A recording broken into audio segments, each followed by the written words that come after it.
Hola a todos, soy Mike. En este video te voy a mostrar todo lo que necesitas saber acerca de la conjugación del verbo hacer en español. Hi everybody, this is Mike. In this video, I'm going to show you all you need to know about the conjugation of the verb hacer in Spanish.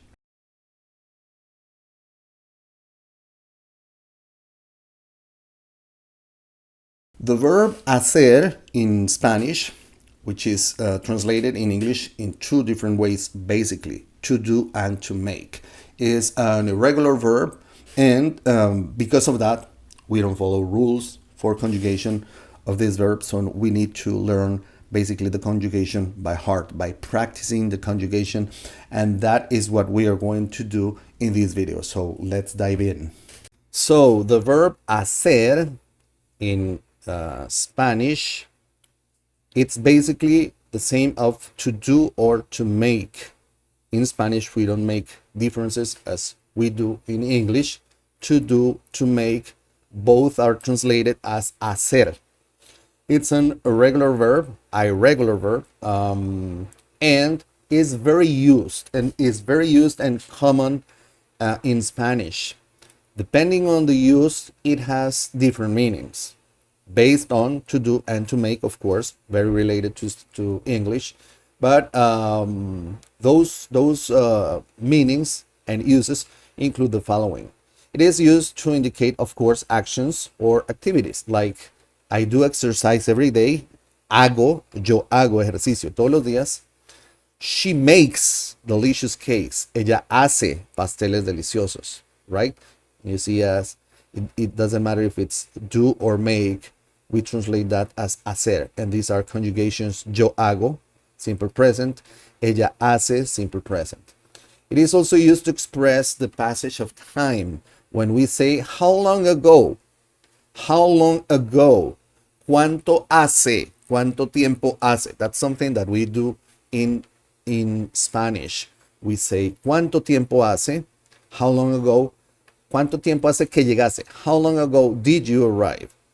Hace 5 años que vivo acá. I have been living here for 5 years. Hace 5 años que vivo acá. I have been living here. He estado viviendo aquí. I have been living here. He estado viviendo aquí for 5 years. Desde hace 5 años. Hace 5 años que vivo acá. That's another use.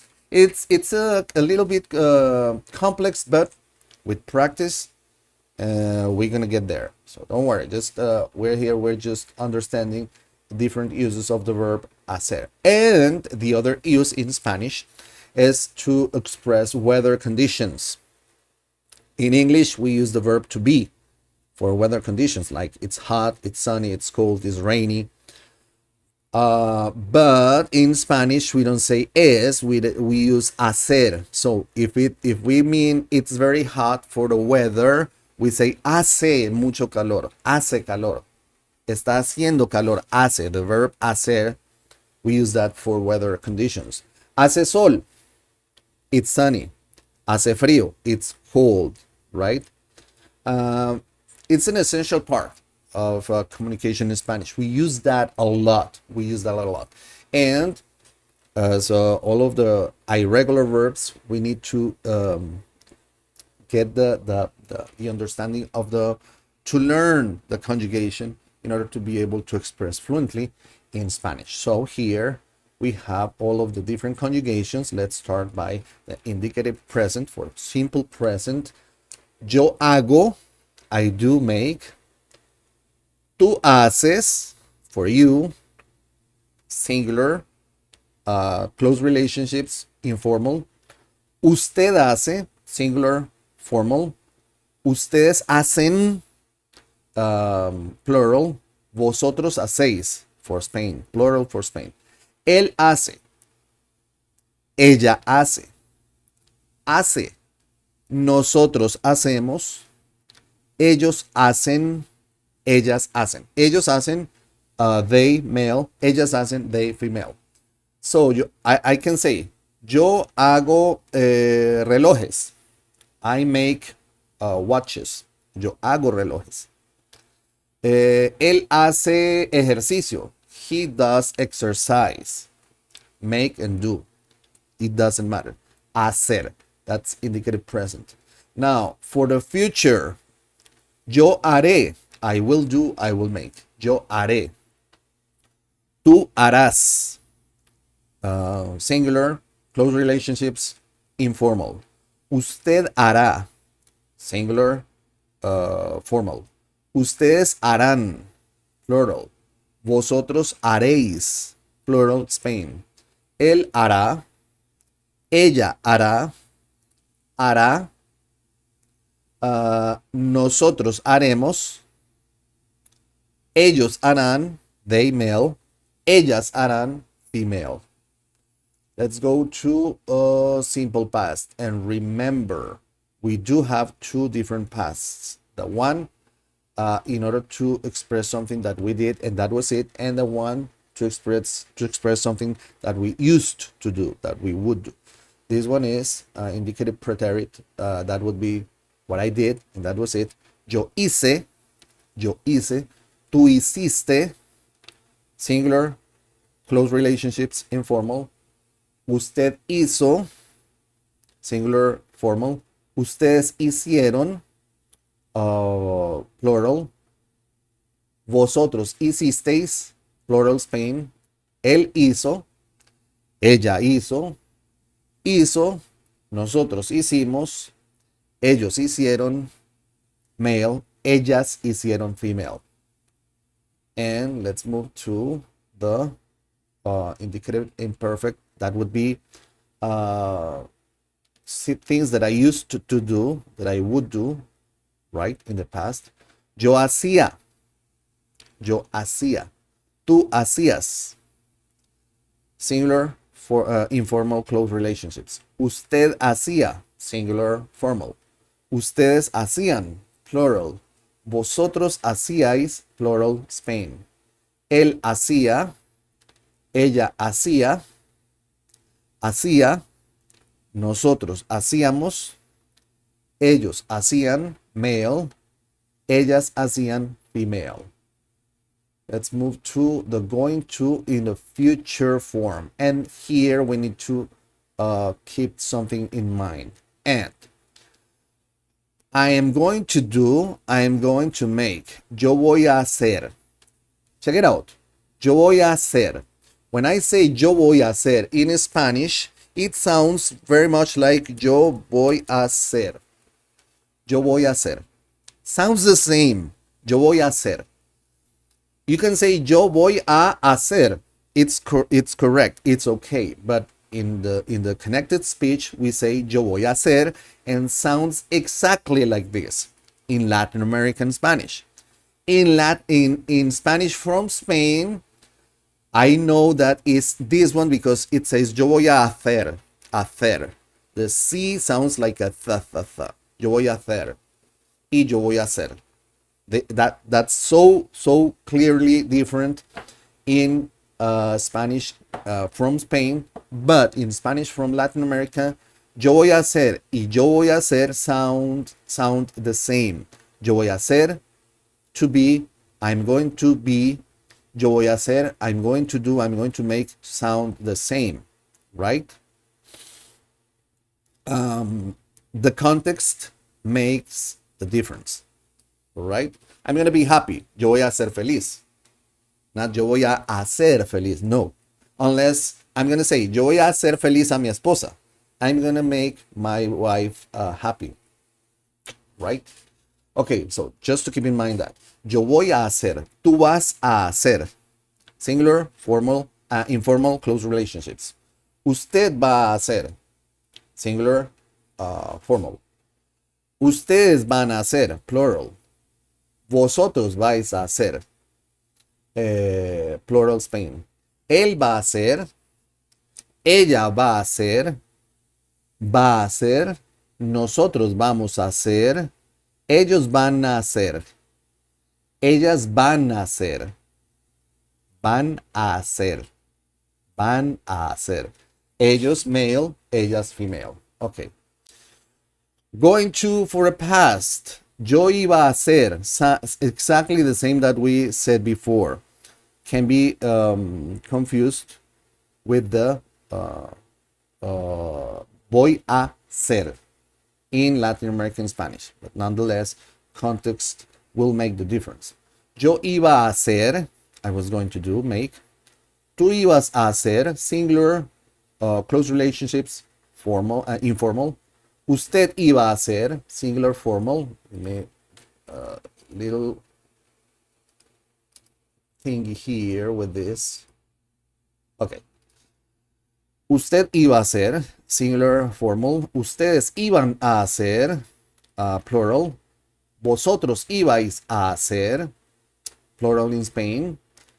Él iba a hacer, ella iba a hacer, iba a hacer, nosotros íbamos a hacer, ellos iban a hacer, male, ellas iban a hacer, female.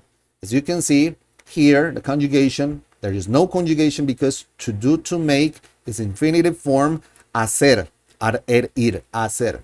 Doesn't change. The conjugation, as well as in going to the future, conjugation goes on the verb to be. Ser, ir a, in the case of Spanish. Ir a. Yo voy a, tú vas a, yo iba a. Okay? Present perfect. Present perfect. Same thing. In this case, the verb is in the past participle form. Hecho, done, made. And it's the same for all of the subjects. As you can see, as well as in English, conjugation is basically the verb to have, which is here, haber. Yo he hecho. Tú has hecho. Hecho is the same, you see, for all of the conjugations. Tú has hecho, that would be singular, informal, close relationships. Usted ha hecho, singular, formal. Ustedes han hecho, plural. Vosotros habéis hecho, plural, Spain. Él ha hecho, ella ha hecho,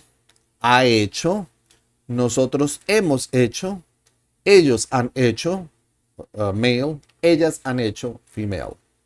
And let's move to the past perfect. Same thing, conjugation, it's basically hecho for all of them, and the changes are basically the tense depends on the verb haber.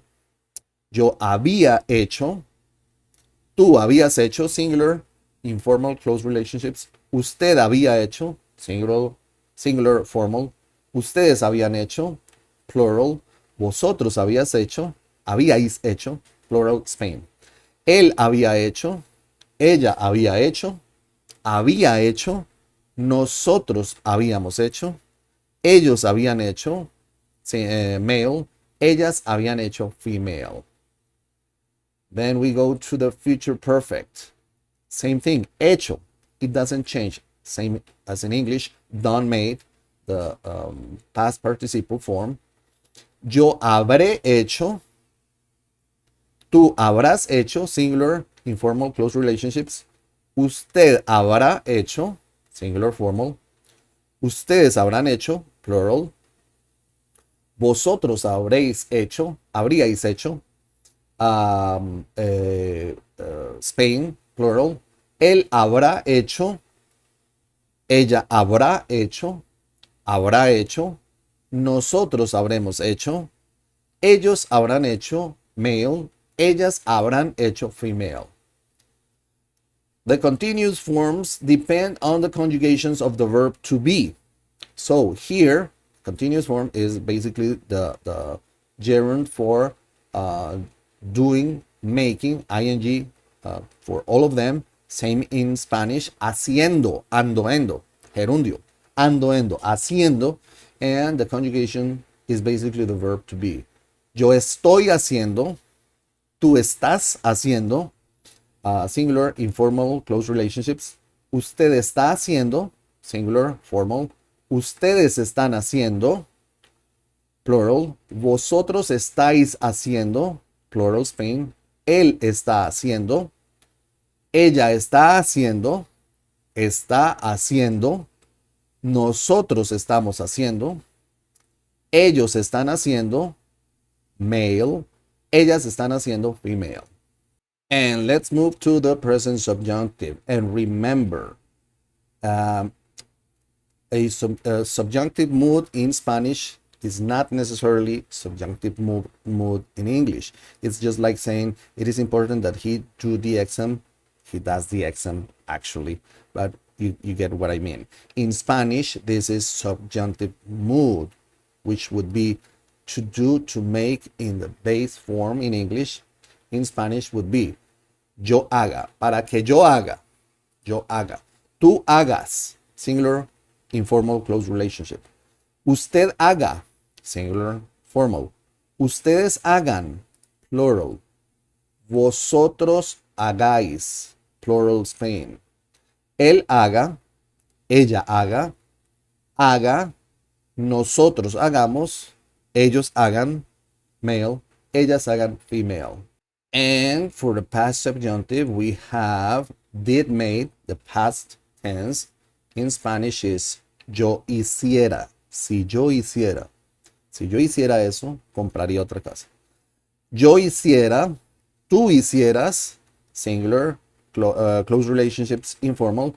Usted hiciera, singular, formal. Ustedes hicieran, plural. Vosotros hicierais, Spain, plural. Él hiciera, ella hiciera, hiciera, nosotros hiciéramos, ellos hicieran, ellas hicieran. And last but not least, we have the conditional mode. Yo haría, tú harías, singular for informal close relationships. Usted haría, singular formal. Ustedes harían, plural. Vosotros haríais, plural, Spain. Él haría, ella haría, haría, nosotros haríamos, ellos harían, male, ellas harían, female. So basically, these are all of the conjugations for the verb hacer in Spanish, depending on the different tenses, for all of the subjects, pronouns. And remember, this is a matter of practice. We need to practice this in order to get a full understanding and get the skill of the conjugation of the verbs. So try and build your own sentences. And remember, at first, do not worry about the full sentence. You can try and build basic sentences, but focus more on the conjugation of the verb. Learning the conjugation of the verb in order to build properly the sentences in different tenses. Okay, I hope everything has been pretty much clear, understandable, and your mission, should you choose to accept it right now, is to start practicing. Start practicing the conjugation of the verb hacer, to do, to make. Remember, focus on the conjugation. Do not worry too much about the full sentence that you're going to build in the different tenses, but focus only on the conjugation in order to learn the conjugation. Remember, because it's an irregular verb, it's not the same as following the rules for regular verbs. We have a list of 56 something verbs, regular verbs to practice with, the most used regular verbs to practice with. And this is part of a series of videos in which we are learning conjugation for irregular verbs in Spanish. So hopefully this is going to be helpful for you. And remember, this is a matter of practice. I really enjoyed this process and hope you do too. And looking forward to seeing you in more videos. Bye-bye. Thanks for watching. If you like the video, you know what to do. Please share with your friends, groups, and social media. And if you haven't yet, subscribe to the channel for updates on the new videos that we're posting on a weekly basis. So keep on learning, keep on watching the videos, and see you on the next video. Bye-bye.